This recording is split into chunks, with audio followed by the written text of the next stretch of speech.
So tonight we will show you what I have done in the past with great success and how it operates. Now, if I wanted something in this world, and who doesn't, I would formulate an act which would imply that I have it. And then in my imagination, I would simply, having performed that act, I would yield completely to this being within me to execute it. I would fall off into sleep, convinced that he heard me, that he saw my act in faith. I simply yield completely to him, having acted. It's an act of self-commission. I perform the act. What act? I act as though I had what I sought. I act as though I heard that you have what you asked of me.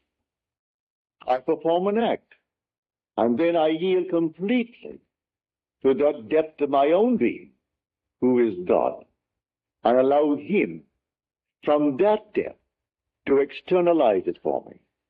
All I have to do is to completely yield to this being within me, for he has ways and means I, on this level of my being, know not of.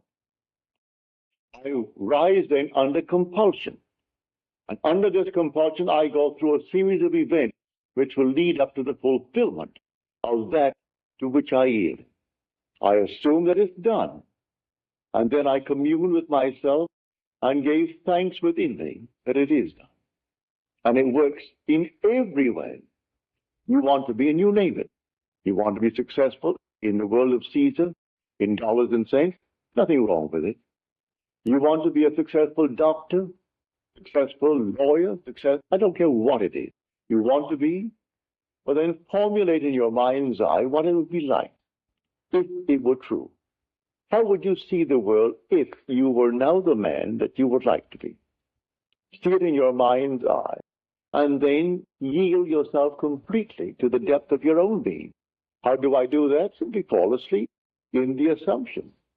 I dare to assume that I am the man that at the moment reason denies, and then fall asleep in that assumption, leaving it completely to the depth of my own being to externalize it in my work. I will wake tomorrow morning under compulsion, do certain things which I had not formulated, I hadn't determined. I'll find I'll meet the right people. I'll do this, I'll do that, I'll do the other, and it all adds up towards the externalization of my assumption. So within you is that power, within you is that wisdom to do anything that you desire in this world. So this is the faith of which I speak. How do I do it? You can sit right here and you go to bed at night, as you're told in the 4th Psalm. Commune with your own self upon your bed and be silent. You don't commune with another, you commune with your own self. That's God. For the self-ful man is God. You say, I am, that's God. There is no other God. But you don't see him now. He has become invisible. The darkest night in the world was when God became invisible. He told the story to all of us before we set forth. Then he became invisible and took up his residence in us. He became invisible. And in us, he is I am, my own wonderful human imagination. That's God. So I don't see my imagination as I see objects in space. For imagination is the reality that is causing these objects in space. I see the fruits of its activity, but I do not see it because it is invisible. The day will come, I will see it. I have seen it. He has no beginning, no end. He is the Ancient of Days, but he is infinite love. There's nothing but love.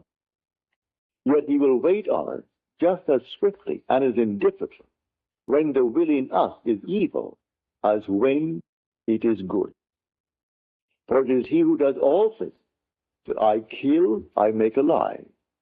I wound, I heal. I do all these things, and none can deliver out of my hand. So if the will in man is evil, he will execute it. If it is good, he will execute it, because there is no other creator. So it's entirely up to man what he imagines. What am I going to imagine? Remember, when I imagine, I must imagine and then completely yield. That is faith. You've been taught to believe you're a worm. You came out of a swamp. And then suddenly you became a tadpole. Then you became something else. And finally you find yourself a man. Forget it. You are the gods who came down from heaven and assumed the restriction, the limitation of man. This is the limit of contraction. And you assumed it. And you're going to fulfill a definite purpose in man. And while you walk the earth as man, that predetermined plan will erupt within you, and the whole thing will unfold within you, beginning with the resurrection. The resurrection did not take place in the Near East, in some little place where they're looking for it now. It takes place in man. Man is where God is buried. The Holy Sepulchre is the skull of man. It's not in the Near East. The Bethlehem that they're talking about is in the skull of man. Zion, his holy place where he dwells, that's the skull of man. And the whole drama unfolds within man. And man awakens within himself to find himself completely sealed within his skull. And he comes out like a child being born out of his own skull. Then, a few months later, comes an explosion in his skull, and that compartment that contained the Son of God, who is his will, who is his wisdom, releases the Son. You would not let my soul remain in hell, said he, in the 16th Psalm. So he brings him up, he resurrects his son, and the son is David. And David, looking at the Father, and the Father for the first time knows who he is. Memory returns. And the Father, the Son was the one who revealed him to himself. So the whole drama unfolds within man, and the whole thing is contained within the skull of man. It has nothing to do with anything on the outside. They're looking in vain, all the archaeologists. And they bring back all this nonsense. You are the Lord Jesus Christ. There is nothing outside of man. The whole drama takes place within man. It has nothing to do with anything outside. You're living in a world of shadows, and the drama is within. So let us now get back to this simple approach of faith. Do you know what you want, either for yourself or for another? Construct a scene which would imply the fulfillment of your dreams. Just construct it. Enter into it just as though it were true. Feel what it would feel like if it were true. And give thanks to the one who is going to execute it. It's your own being, I grant you, but he is the depth of your own being. He is the Father. You haven't yet found him, but he is the Father. And you are now on the surface of your being. So fall asleep in the conviction things are as you desire them to be, in confidence that he will execute it. I use the word he, it's yourself. But for clarity's sake, I say he, because you're not aware of him as yet. You will be one day. Everyone will be aware of their being. And because that being has one Son, and that one Son is the Son of all, we are one. There's only one. There aren't millions of gods, only one God. But the one God is made up of a brotherhood, and we are the brothers, raising ourselves to the level of the one God. I've been sent to tell you this, and tell you I will and must. If only a few hear it, what does it matter? You hear it with conviction. And because I tell you the truth, it will last. I am not here to set up some little ism. I am not here to speculate and try to set up some little philosophical setup that may work. No. I want no church, no ism. Just to tell you who you are. And you will tell it to others, and others will tell it, because in the end you're going to prove it to be true. You can't rub it out because it is true. All that I have told you is true. I'm not speculating. I'm not theorizing. I stood in the presence of the infinite being and his infinite love, and he embraced me, and he sent me.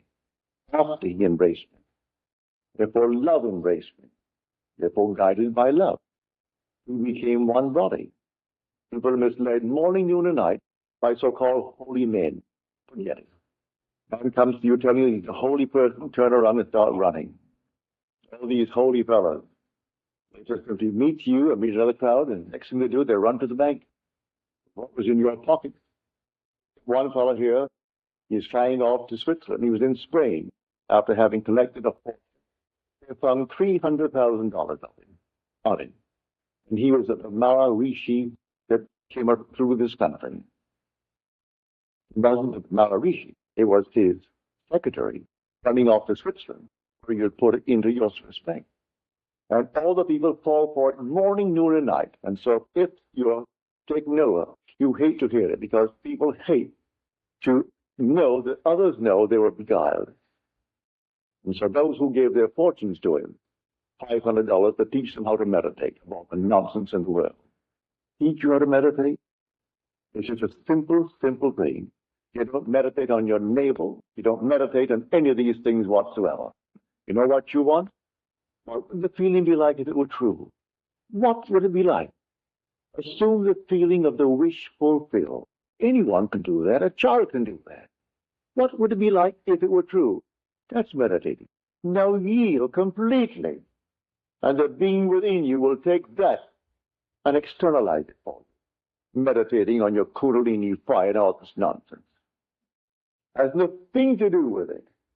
I'm going into so-called diet. Diets will not commit you or commend you to God. Give you a palate, isn't he? Or then exercise the palate too. And so I'm going to go on a certain diet. A friend of mine went on the diet of things that you should only feed parrots. She isn't a parrot. Eating pumpkin seeds and eating all these things. If you really enjoy them, but don't tell me that you really enjoy them. Because of course you could acquire a taste for anything. I don't. So you can't. Exercise that God-given gift. It's a palate. And simply enjoy it. So, to come down to the night's message on faith. By faith, worlds were created by the Word of God. Faith does not give reality to the unseen thing. Faith is loyalty to unseen reality. Now this thing exists. All things exist. I'll tell you from my own experience that the entire world that is unseen to this world exists now. It actually exists. Not out there beyond the stars, right here. All existing right here. And the day will come that you will actually awake and you'll be able to step into these unnumbered sections of time. 1,000 years ago has not passed away.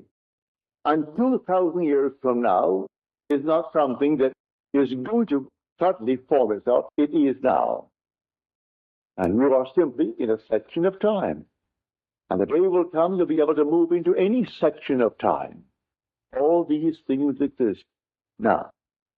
And the purpose of it all is simply to awaken. When you awaken, who are you? You are the author of it all. You are God. God the Creator. Come back to our wonderful approach tonight. You want a better job? You want more money? You want this? You want that? Don't be ashamed of it. Who gave you the urge? The Father did. You have the desire. It came from the depths of your own being. So he can execute it. He only asks you to have faith. Faith in what? Faith in him. Have faith in God. All right. Where is he? He is my own wonderful human imagination. I cannot see the fulfillment now. He will do it. For now, assume that I am already the man that I want to be, and yield completely to that assumption and fall asleep. Just completely fall asleep and completely forget it. A lady who is here tonight called me up on the phone here just a few days ago. and asked something of me. I will not tell you, it's too personal.